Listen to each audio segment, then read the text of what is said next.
Hi students, CA institute ने CA course की new scheme launch कर दी है। उसके लिए कट ऑफ डेट 30 जून 2017 रखी हुई है। यानी जो स्टूडेंट्स 30 जून 2017 तक सीए कोर्स में रजिस्ट्रेशन कराएगा उसका एग्ज़ाम ओल्ड स्कीम से होगा, और जो स्टूडेंट 1 जुलाई 2017 के बाद में सीए में रजिस्ट्रेशन कराएगा उसका एग्ज़ाम न्यू स्कीम से होगा। अब स्टूडेंट्स में ये कन्फ्यूजन चल रहा है कि हमें एग्ज़ाम ओल्ड स्कीम से देनी चाहिए या न्यू स्कीम से देनी चाहिए। तो आज अपन इस वीडियो के थ्रू ये डिस्कस करेंगे कि ओल्ड स्कीम और न्यू स्कीम में क्या डिफरेंसेज हैं। तो स्टूडेंट्स, इसके लिए हमें ओल्ड स्कीम और न्यू स्कीम का कंपैरिजन देखना पड़ेगा। अभी प्रेजेंट में जो स्कीम चल रही है सीए की, सबसे पहला जो सिलेबस है, बेसिक सिलेबस होता है सीपीटी, यानी ये एंट्री लेवल एग्ज़ाम होता है। और इस एंट्री लेवल एग्ज़ाम में अभी जो प्रेजेंट स्कीम चल रही है उस स्कीम में 4 सब्जेक्ट होते हैं। फर्स्ट है फंडामेंटल ऑफ अकाउंटिंग जो 60 मार्क्स का होता है। सेकंड सब्जेक्ट है मर्केंटाइल लॉ जो 40 मार्क्स का होता है। थर्ड सब्जेक्ट है इकोनॉमिक्स जो 50 मार्क्स का होता है। एंड फोर्थ सब्जेक्ट है क्वांटिटेटिव एप्टीट्यूड्स जो 50 मार्क्स का होता है। इस तरीके से टोटल 200 मार्क्स का पेपर होता है, और उसमें पासिंग के लिए हर सब्जेक्ट में मिनिमम 30% मार्क्स और एग्रीगेट 50% मार्क्स की रिक्वायरमेंट होती है। न्यू स्कीम में जो फर्स्ट पेपर है वो है principle and practice of accounting जो 100 मार्क्स का हुआ। इसके बाद में दूसरा सब्जेक्ट है mercantile law and journal English जो 60 एंड 40 मार्क्स के होंगे।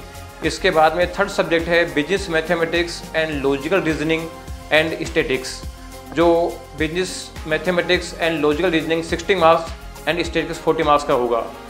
फोर्थ सब्जेक्ट है business economics and business and commercial knowledge जो इकोनॉमिक्स 60 मार्क्स की और business and commercial knowledge 40 marks का होगा। इस तरीके से अपन दोनों सिलेबस में कंपैरिजन करते हैं तो 2 सब्जेक्ट नए आ गए हैं। एक तो जनरल इंग्लिश जो 40 मार्क्स का है, इसके अलावा मैथमेटिक्स के साथ में रीजनिंग भी ऐड कर दी गई है, और इकोनॉमिक्स के साथ में बिजनेस एंड कॉमर्शियल नॉलेज भी ऐड किया हुआ है। यानी अराउंड 100 मार्क्स का मैटर न्यू ऐड हुआ है। अब पासिंग रिक्वायरमेंट भी यहाँ पे हर सब्जेक्ट में minimum 40 marks and aggregate 50% marks चाहिए। यानी दोनों में हम कंपेरिजन करें तो 2 सब्जेक्ट्स ज़्यादा ऐड हुए हैं। एक तो जनरल इंग्लिश का पेपर ऐड हुआ है जो 40 मार्क्स का है। इसके अलावा बिजनेस एंड कॉमर्शियल नॉलेज का पेपर ऐड हुआ है जो 40 मार्क्स का है। इसके अलावा मैथमेटिक्स में रीजनिंग और ऐड हुआ है जिसका मार्क्स का बाइफर्केशन अभी तक दे नहीं रखा है। और पासिंग क्राइटेरिया है, पासिंग क्राइटेरिया अभी 30% पर सब्जेक्ट एंड ओवरऑल 50% है। ये चेंज होकर 40% पर सब्जेक्ट एंड 50% हो गया है। इसका मतलब है कि न्यू स्कीम में पासिंग क्राइटेरिया थोड़ा टाइट हुआ है, सब्जेक्ट भी ज़्यादा इंक्रीज हुए हैं। दूसरा इसमें जो डिफरेंस है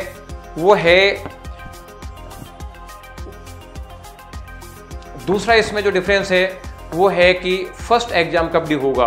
अभी प्रेजेंट में जो सीपीटी चल रहा है उसमें स्टूडेंट जो 12th क्लियर कर रहा होता है या 12th एग्जाम में अपेयर हो रहा होता है वो 31 मार्च तक सीपीटी में रजिस्ट्रेशन करा सकता है, और उसके बेसिस पे नेक्स्ट जून यानी 2 महीने बाद जो जून में एग्जाम होती है उसमें वो अपेयर हो सकता है। यानी 12th अपेयर के 2 महीने बाद सीपीटी के एग्जाम में अपेयर होके और वो क्लियर कर सकता है।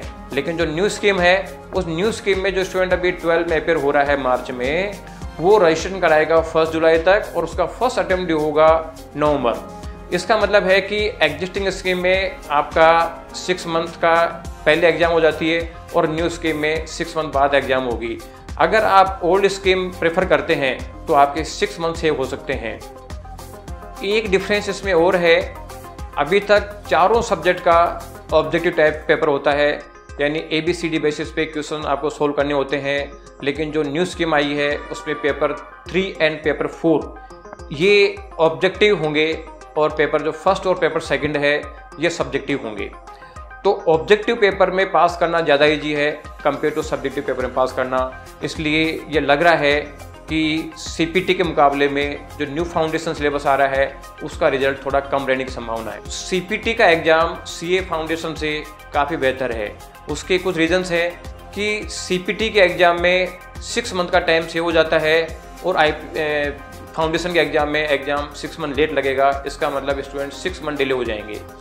दूसरा डिफरेंस है कि सीपीटी के चारों पेपर ऑब्जेक्टिव होते हैं और फाउंडेशन के 2 paper objective and 2 paper subjective होंगे। सब्जेक्टिव पेपर में नॉर्मली मार्क्स कम आता है, राइटिंग पैटर्न का चक्कर भी रहता है, इसलिए मार्क्स कम आते हैं, तो इसलिए रिजल्ट थोड़ा सा कम रहता है। इसलिए स्टूडेंट्स मैं आप लोगों को यही गाइड करूँगा कि आप अगर फाउंडेशन और सीपीटी में आप कंपेरिजन करें तो बेटर है कि सीपीटी को चूज करें, जिससे कि आपका 6 मंथ भी सेव हो जाएगा, ऑब्जेक्टिव क्वेश्चन सोल्व करने की वजह से रिजल्ट भी अच्छा आएगा, दोनों तरीके से अपने को बेनिफिट है। अब बेसिक क्वेश्चन ये आता है कि सीपीटी और इसके लिए जो कट ऑफ डेट है वो किस टाइप के स्टूडेंट्स के लिए है। तो स्टूडेंट्स सीपीटी में रजिस्ट्रेशन कौन स्टूडेंट करा सकता है, इसका बेसिक देखें तो जो स्टूडेंट 10th पास है, 10th पास करने के बाद में सीपीटी में रजिस्ट्रेशन करा सकता है। और इंस्टीट्यूट ने ये गाइडलाइन में कहा है कि जो 30 जून 2017 तक रजिस्ट्रेशन कराएगा वो ओल्ड स्कीम एग्जाम देगा और उसके बाद रजिस्ट्रेशन कराएगा वो न्यू स्कीम एग्जाम देगा। इसलिए मैं उन स्टूडेंट्स को जो अभी 12th क्लियर कर चुके हैं वो स्टूडेंट तो सीपीटी में रजिस्ट्रेशन कराए ही कराएं। इसके साथ में जो स्टूडेंट अभी 10th क्लियर करके 11th में पढ़ रहे हैं या 12th में पढ़ रहे हैं, मैं उनको भी ये गाइडेंस देना चाहता हूँ कि वो 30 जून 2017 तक सीपीटी में रजिस्ट्रेशन करा लें, जिससे उनके 6 महीने का टाइम सेव हो जाएगा। अदरवाइज अगर जैसे कोई स्टूडेंट अभी 12th में पढ़ रहा है और वो सीपीटी के बजाय अगर सीए फाउंडेशन का एग्ज़ाम देता है तो सीपीटी का एग्ज़ाम उसको जून 18 हो जाएगी। और अगर मान लीजिए जो स्टूडेंट फाउंडेशन में जाता है तो जून 18 के बजाय उसका नवंबर 18 होगी, इसका मतलब उसको 6 मंथ का टाइम ज़्यादा लगेगा। इसलिए बेटर है कि जो अभी 12th में स्टूडेंट है वो भी सीपीटी में रजिस्ट्रेशन करा ले और अपना टाइम 6 मंथ का टाइम सेव कर ले।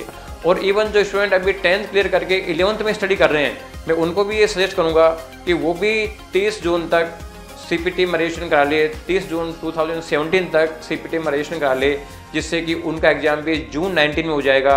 अगर वो ऐसा नहीं करते हैं तो उनका एग्ज़ाम नवंबर 19 में होगा। इसलिए वो स्टूडेंट भी अपना 6 मंथ का टाइम सेव कर सकता है।